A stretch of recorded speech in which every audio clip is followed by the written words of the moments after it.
Bom dia, querido irmão, querida irmã. Que bom ter você conosco mais uma vez. Sou Padre Frenacho José, pároco da paróquia de Nossa Senhora das Mercês, Arquidiocese de Belo Horizonte. Seja bem-vindo ao nosso programa O Pão da Palavra, no qual nós meditamos a Palavra de Deus proclamada neste domingo. Estamos celebrando o 28º domingo do Tempo Comum.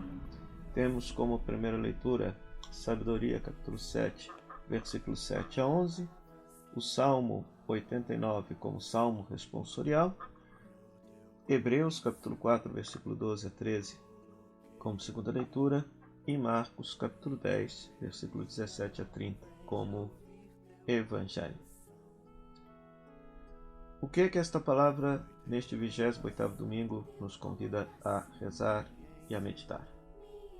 Na primeira leitura, tirada do livro da Sabedoria, que é um texto escrito originalmente em grego, está na Septuaginta, não está na Bíblia hebraica, por isso a Igreja Católica considera esse texto como canônico.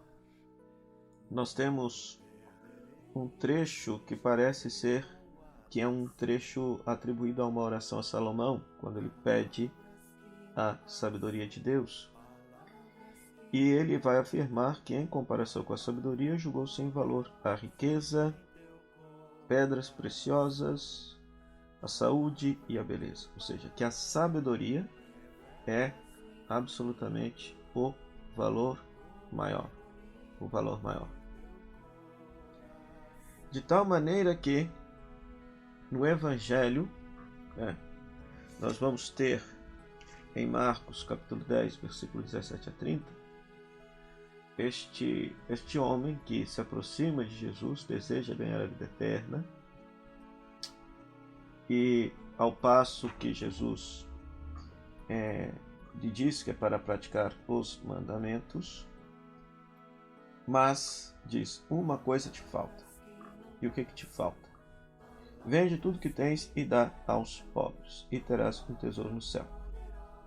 Mas como ele era muito rico, ele foi embora abatido, cheio de tristeza. Depois Jesus explica aos discípulos como é difícil para os ricos entrar no reino de Deus.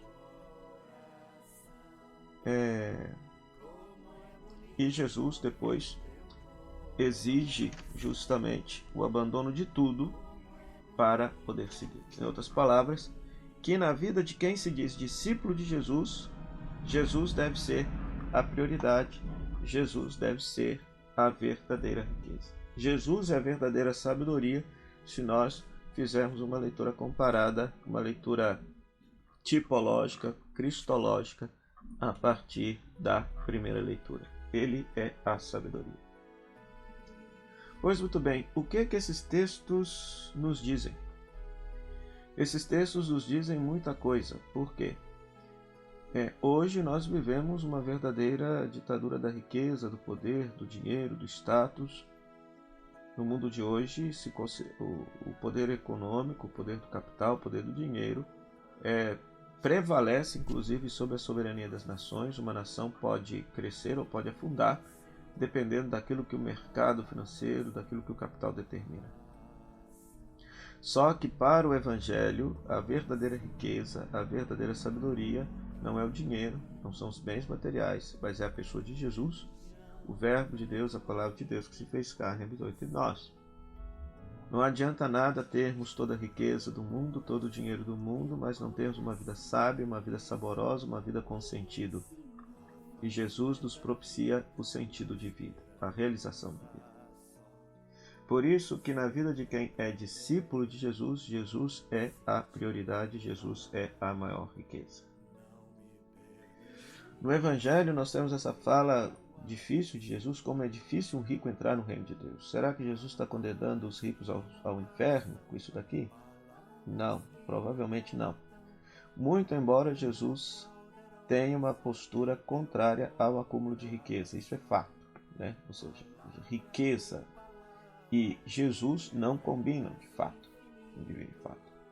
mas de qualquer maneira fica esta admoestação de Jesus. É difícil um rico entrar nessa dinâmica de partilha, de solidariedade do reinado de Deus, porque muitas vezes, para o rico, para o milionário, para aquele que tem muitos bens, o dinheiro, a riqueza se torna a primazia, se torna o absoluto. A pessoa vive em função daquilo. Vive em função daquilo. E muitas vezes, ao viver em função daquilo, muitas vezes contraria a vontade de Deus e tem atitudes opostas àquilo que o Evangelho nos pede. Aquilo que o Evangelho nos pede.